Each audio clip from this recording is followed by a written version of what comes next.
নমস্কার বন্ধুরা, প্রতিদিনের মতোই আরেকটা ছোট মিনি ব্লগ নিয়ে আবার তোমাদের সামনে চলে এলাম। তো আমি মৌসুমি, আশা করি তোমরা সবাই খুব ভালো আছো, আমিও ভালো আছি তোমাদের ভালোবাসায়। তো দেখো, ঘুম থেকে উঠে আজকে ঝটপট তরকারিগুলো কেটে নিয়েছিলাম, কারণ আজকে রান্না করতে হবে তাড়াতাড়ি, কারণ বেরোতে হবে, পুজো দিতে যাব। তো সেই জন্য আজকে তো শনিবার, তো আজকে বাড়ির পুজো করব। তো সেই জন্য তো যারা যারা করেছো অবশ্যই কমেন্ট করে জানিও কারা কারা করলে।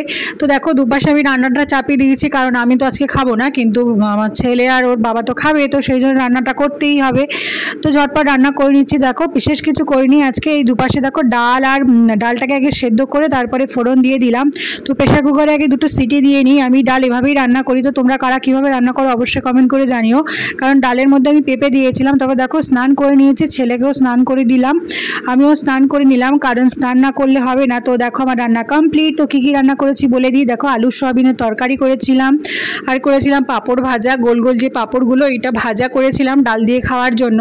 আর করেছিলাম বেগুন ভাজা, আর এটা হলো ডাল, মুগ ডাল। তো পেঁপে দেওয়া আছে, কারণ আমার ছেলের পেঁপে দরকার, তো সেই জন্য, কারণ ও পেঁপে খায়। এদিকে দেখো, বেগুন ভাজা করেছে, আর পটল ভাজা উকি দিচ্ছে দেখতেই পেলে। তো যাই হোক, দেখো রেডি হয়ে গেছি, এবার বেরোবো, কারণ তখন দেরি হয়ে গিয়েছিলো, 12:30 বেজে গিয়েছিলো অলরেডি।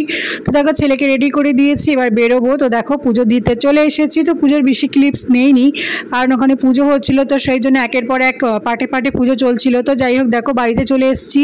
আমি খাবো না তো কি হয়েছে, পরিবেশন তো করতেই হবে, কারণ তোমাদের সামনে আমি রোজ পরিবেশন করি, তো সেই জন্য পরিবেশন করে দিলাম। দেখো, স্যালাড দিয়ে। তো এটাই ছিল আজকের লাঞ্চ থালি। কেমন হচ্ছে অবশ্যই কমেন্ট করে জানিও।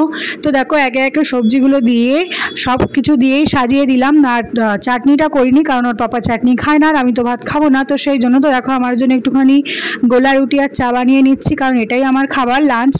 তো দেখো, এটা খাওয়ার পর একটু রেস্ট করে নেব। তো আজকের এই ব্লগটা এই পর্যন্ত থাকলো। কেমন লাগলো অবশ্যই কমেন্ট করে জানিও।